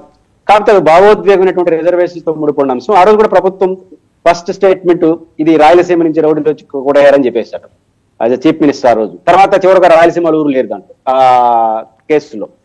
కానీ ఏదైనప్పటికీ కూడా ఇప్పుడు మళ్ళీ దాన్ని తిరగదోడింది ప్రభుత్వం చేసిందా? శాంతిప్రసాద్ గారు చెప్పిన కింది స్థాయిలో జరిగిన లోపమాన్ని ఎక్కడ లోపం జరిగినా సహజంగా ప్రభుత్వం మీద పోతుంది.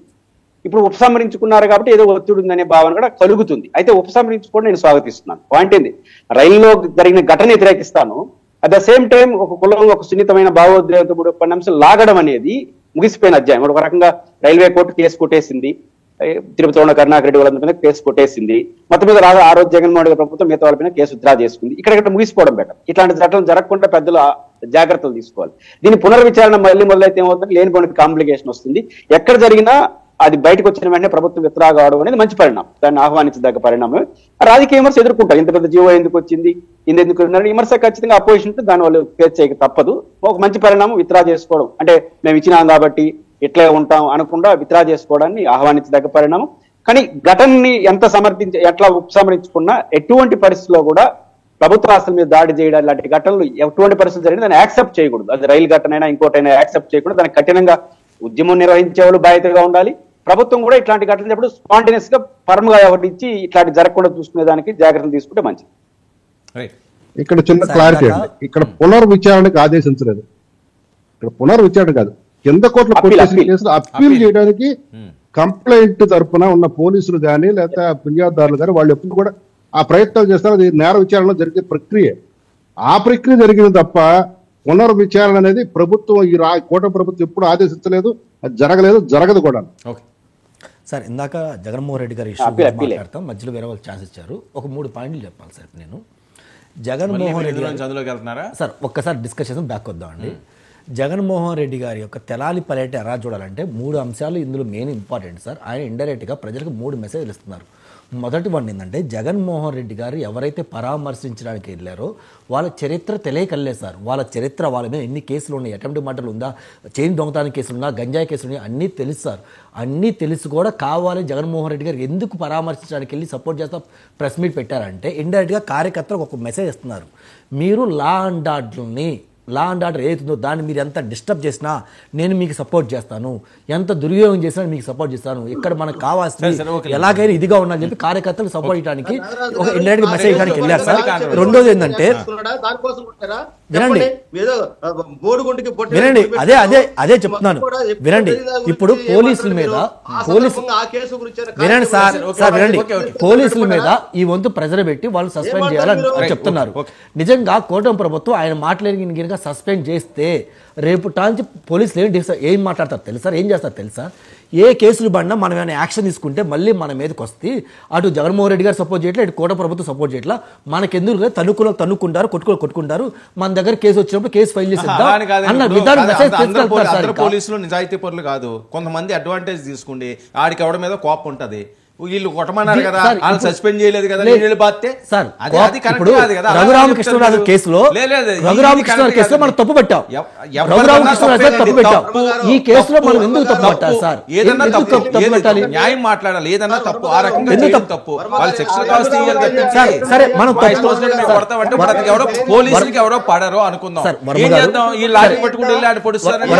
చిన్న క్వశ్చన్ అడుగుతాం మిమ్మల్ని. ఏప్రిల్లో జరిగిన సంఘటన ఈ రోజు ఎందుకు వచ్చిందంటే లేడీ పాత్ర కూడా దాంట్లో రోజు పోలీసులు ఎంత దుర్మార్గం ఉన్నారంటే దానికి సాక్ష్యం చాలా. కనకారావు గారు ఇప్పుడు అందరూ ఒకలాగా ఉండరు. వినండి, అందరూ తప్పుగా ఉండరు, అందరూ రైట్ గా ఉండరు. ఓకే, ఉన్న వాళ్ళు చాలా మంది ఉన్నారు, కానీ ఇది మంచి పరిణామం కాదు. సార్ ఇప్పుడు వైసీపీ సోదరులు దొంగలకి సర్టిఫికేట్ అనేది వచ్చారు. వీళ్ళు కానీ జగన్మోహన్ రెడ్డి గారు కానీ ముందుకు వచ్చి ఒక అఫిడవిట్ రాయగలరా? వీళ్ళు భవిష్యత్తులో ఎటువంటి తప్పు చేయరు, నీతిగా నిజాయితీగా ఉంటారు, సామాన్య ప్రజలకి హానికరంగా బతుకుతారని చెప్పి ఇవ్వగలరా సార్? మరి రాజ్యాంగాలు, చట్టాలు, న్యాయాలు ఉన్నాయి, వాళ్ళ కోసం ఇచ్చారా సార్? ప్రజల కోసం ఇచ్చారు సార్. ఇంకోటి పోతే మీరు వెన్నుపోటు దినం అని చెప్పి ఇందాక నన్ను అడగడం జరిగింది, నేను అది సమాధానం చెప్పడం నాకు అవకాశం లేదు, ఇప్పుడు చెప్తాను సార్. వెన్నుపోటు దినం దేనికి వెన్నుపోటు దినమయ్యా అంటే జనరల్గా సార్ కొన్ని రాజకీయ మనం మాట్లాడుకుంటే 2009లో చిరంజీవి గారు ఓడిపోయినప్పుడు, అంటే ఇన్ ద సెన్స్ సీఎం క్యాండిడేట్గా ఓడిపోయినప్పుడు ఆయన ప్రెస్ ముందుకు వచ్చి నేను ప్రజలెత్తిన తీర్పుని స్వాగతిస్తున్నాను, నా తప్పే ఒప్పులు ఏమంటే నేను రెక్టిఫై చేసుకొని ముందుకెళ్తా అని చెప్పి ప్రెస్ మీట్ పెట్టడం జరిగింది. అలాగే 2019లో నారా చంద్రబాబు నాయుడు గారు కూడా ఓడిపోయినప్పుడు కానీ, లేదంటే పవన్ కళ్యాణ్ గారు ఓడిపోయిన కాబట్టి ప్రజలెత్తిన తీర్పుని నేను స్వాగతిస్తున్నాను, నేను ఆ విధంగా ముందుకెళ్తున్నాను అని చెప్పడం జరిగింది సార్. రాజశేఖర రెడ్డి గారు ముఖ్యమంత్రిగా అభ్యర్థిగా ఉన్నప్పుడు కూడా జరిగిన రాజశేఖర రెడ్డి గారు కూడా అదే స్టేట్మెంట్ ఇచ్చారు. కానీ జగన్మోహన్ రెడ్డి గారు 2024లో ఓడిపోయిన తర్వాత ముందుకు వచ్చి ఆయన ఏం చెప్పారంటే జనాలు నాకు వెన్నుపోటు పొడిచారు, నేను అన్నీ చేశాను, ఇందాక పెద్దలు చెప్పాడు నా అక్కా చెల్లెమ్మల ప్రేమలు అయిపోయినాయి, ఆ అనురాగాలు అయిపోయినాయి, ఆ అవల యొక్క ఆప్యాదులు ఏమైపోయినాయి అని చెప్పి జనాలు ఈయనని వెన్నుపోటు పెడిచినట్టు ఈయన చెప్తున్నారు సార్. నిజంగా ఈయన జనాలు వెన్నుపోటు పొడిచారు సార్. ఎందుకంటే వెన్నుపోటు జగన్మోహన్ రెడ్డి గారికి ఎవరు పొడిచారంటే షర్మిలమ్మకి వెన్నుపోటు పొడిచింది ఎవరంటే జగన్మోహన్ రెడ్డి గారు సార్. అలాగే విజయమ్మ గారికి వెన్నుపోటు పొడిచింది ఎవరంటే జగన్మోహన్ రెడ్డి గారు. ఆఖరికి సొంత తండ్రి రాజశేఖర్ రెడ్డి గారికి వెన్నుపోటు పొడిచింది ఎవరంటే జగన్మోహన్ రెడ్డి గారు. ఎందుకు ఆ మాట అంటున్నారంటే సార్ 2019లో జగన్మోహన్ రెడ్డి గారు ముఖ్యమంత్రి అభ్యర్థిగా ప్రజల ముందు ఓటు వెళ్ళినప్పుడు ఆయన ఒక్క అవకాశం మీద ఏం జరిగింది అసలు సార్? తునిఘాటి మీద పెద్దలు చెప్పడం జరిగింది sir. Same Janasena party analyst చెప్పి సేమ్ సార్ నేను ఒప్పుకుంటాను సార్, ఇది కంటిన్యూ చేయండి సార్. 2019లో జగన్మోహన్ రెడ్డి గారు ఒక్క అవకాశం ఇవ్వండి ముందుకెళ్ళినప్పుడు రాజశేఖర రెడ్డి గారు పాలన తీసుకొస్తారు. కాంగ్రెస్ కూటమిలో చేరిందే ఏంటి? మేము కూటమిలో చేరలేదు సార్, ఆంధ్రప్రదేశ్ వాళ్ళు చేసిన తప్పులకి మమ్మల్ని సపోర్ట్ చేయమని యాడ్ చేస్తాం. మీరు మీ వెర్షన్ చెప్పకుండా వాళ్ళ వెర్షన్ చెప్తారు ఏంటి? లేదు వాళ్ళ వెర్షన్ కాదు సార్, మేము రాజశేఖర రెడ్డి గారికి ఎలా వెన్నుపోటు పొడిచారు మేము చెప్తున్నాం సార్. ఎందుకంటే తునిఘటన మీద మీకు మీకు ఐడియా ఉందా? నాకు ఐడియా లేదు sir. Okay, right. Okay, Kanaka Rao గారు, తుని ఘటన విషయంలో ముద్రగడ పద్మనాభం గారు ఈ మధ్య చంద్రబాబు లేఖ రాశారండి. వాళ్ళు కొన్ని డిమాండ్ల గురించి లేఖ రాసిన దాని మీద అది ఒక చర్చ నడుస్తున్న కాపు సామాజిక చర్చ నడుస్తున్నటువంటి సందర్భంలో ముద్రగడ పద్మనాభం గారు కాపు రిజర్వేషన్ కోసం పోరాడడం అంటే ఒక మహానేత, వారిని ఏ విధంగా అయితే ఇబ్బంది పెట్టాలని చెప్పేసి ఒక పాస్ కుదిరారండి. ఎందుకంటే ఈ మధ్య టీడీపీ మొత్తం కూడా పాత ఫైల్ మొత్తం తిరుగుతారండి. ఈ మధ్య వాళ్ళు పెట్టినటువంటి సోషల్ మీడియా కేసులు మొత్తం టీడీపీ కాదయ్యి 2003లోనో 2016లోనో పెట్టి మొత్తం ఫైల్ మొత్తం దులిపేసి మనం తిరగదొడతారు. ఆ తిరగదొడే క్రమంలో ముద్రగడ పద్మనాభం గారిని కూడా తునిపేసుగా ఆ కేసుకు సంబంధించి తోడాలని ట్రై చేశారు. ఎమ్మటే ఎవరైతే కాపు సామాజిక నాయకులు మొత్తం ఎప్పుడైతే కదిలేరో, ఎప్పుడైతే చంద్రబాబు నాయుడు సంపట్టారో వాళ్ళు వెనక్కి తీసుకొని ఈ రోజు మొత్తం కూడా జీవో ఇచ్చారు, ఆ కేసు మేము పట్టించుకోమని చెప్పేసి.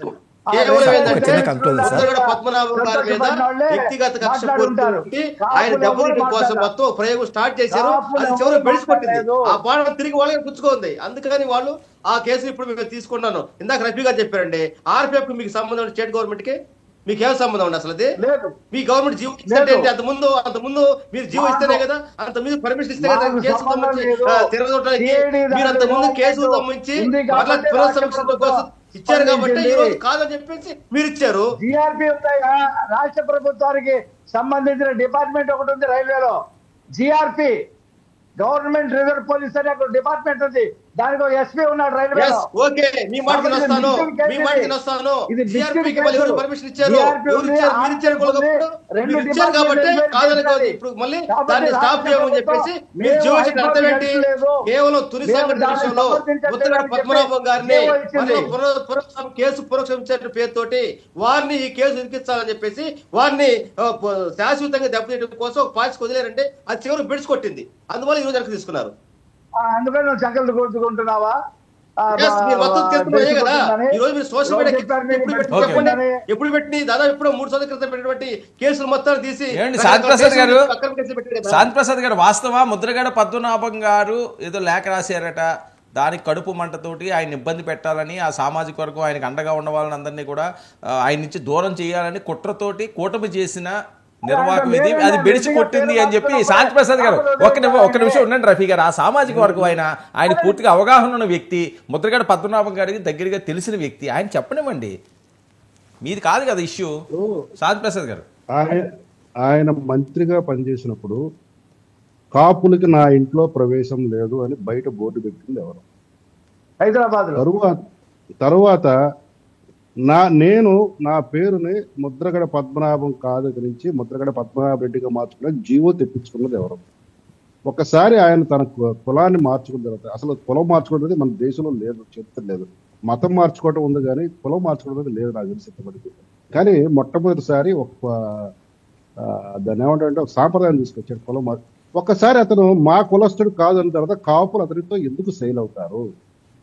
అతనితో మాట్లాడేసింది ఎవరు? ఇప్పుడు రెడ్డి కులస్తులు మాట్లాడు. ఇప్పుడు అతను ఎవరి గురించి మాట్లాడితే రెడ్డి కులస్తుల గురించి మాట్లాడుకోవాలా? అతను ఏమైనా ఉంటే రెడ్డి సంఘంలో చేరాలి, అంతేగాని ఇప్పుడు అతను కాపు పరికిరాడు, కాపు సంఘంలో లేడు, కాపు నేత కాదు. కాపులకు సంబంధించిన ఏ అంశం అతను చర్చించాల్సిన అవసరమే లేదు. రైట్. ఏంటి పురుషోత్తమ రెడ్డి గారు, విషయం ఏంటంటే చాలా మంది పేరు వెనక శాస్త్రి పెట్టారు, పెట్టినంత మాత్రాన శాస్త్రులు అయిపోతారా? ఆ గురువు గారి మీద గౌరవం సార్ ఆయన బహిరంగంగా చెప్పాడు సార్. వైసీపీ సోదరులు ఒక్క నిమిషం ఉండండి. పురుషోత్తమ రెడ్డి గారు న్యూట్రల్ కాబట్టి ఆయన ఏం చెప్తారో విందాం. ఒక్క నిమిషం, ఆయన న్యూట్రల్ కాబట్టి ఆయన ఏం చెప్తారో విందాం. పురుషోత్తమ రెడ్డి గారు ఎలా చూడాలి ఇది?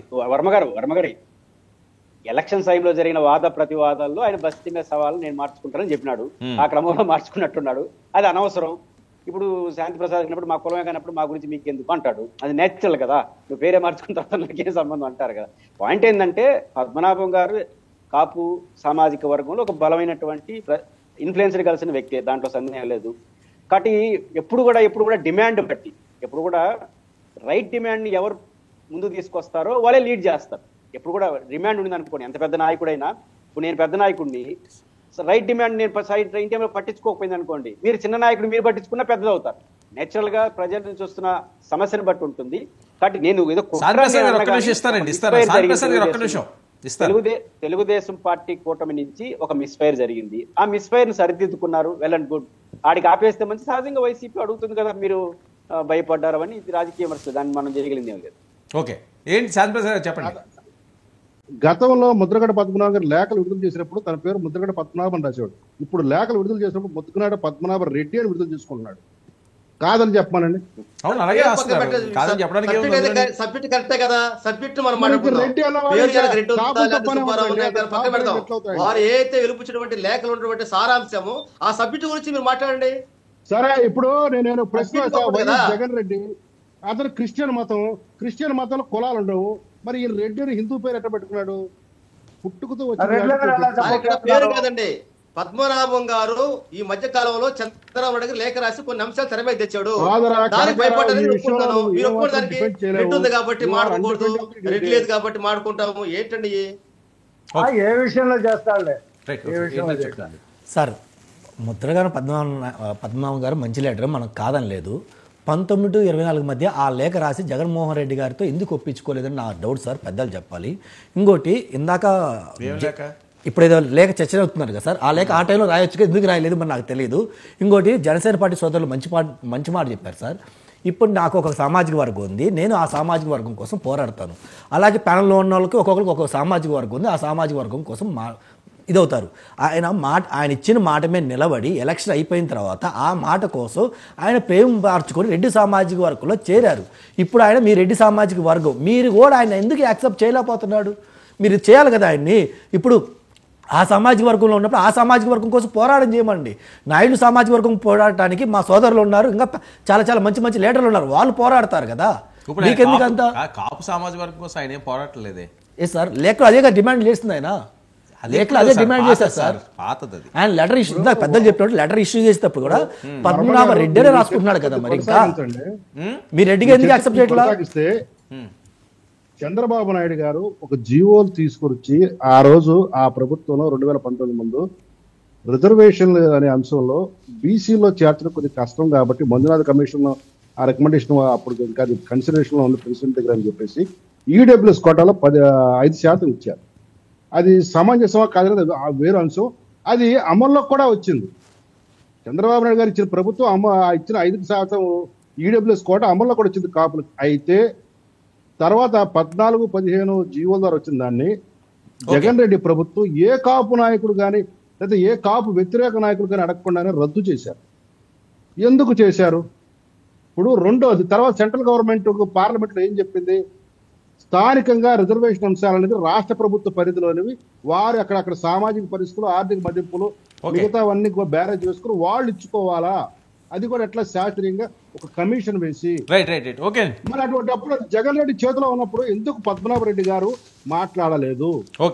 ఆ విషయం సరే, ఇది ఎలా వచ్చిందో జీవో ఎలా వెనక్కి తీసుకున్నారో దీని పర్యవసానం ఏంటో చూద్దాం. Thank you so much Shanti Prasad గారు చర్చలో పాల్గొన్నందుకు. థ్యాంక్ యూ అండి సయ్యద్ రఫీ గారు, థ్యాంక్ యూ కాసరగడ్డ నాగార్జున గారు, థ్యాంక్ యూ పురుషోత్తం రెడ్డి గారు, థ్యాంక్ యూ కొమ్మూరు కనకరావు గారు. ఇది ఇవాళ ప్రైమ్ డిబేట్ సెషన్.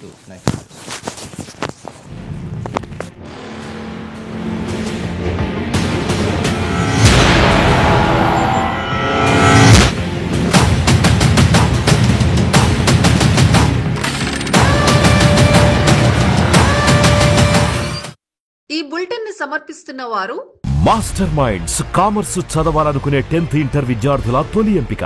సహ సమర్పణ VVIT యూనివర్సిటీ. మన VVIT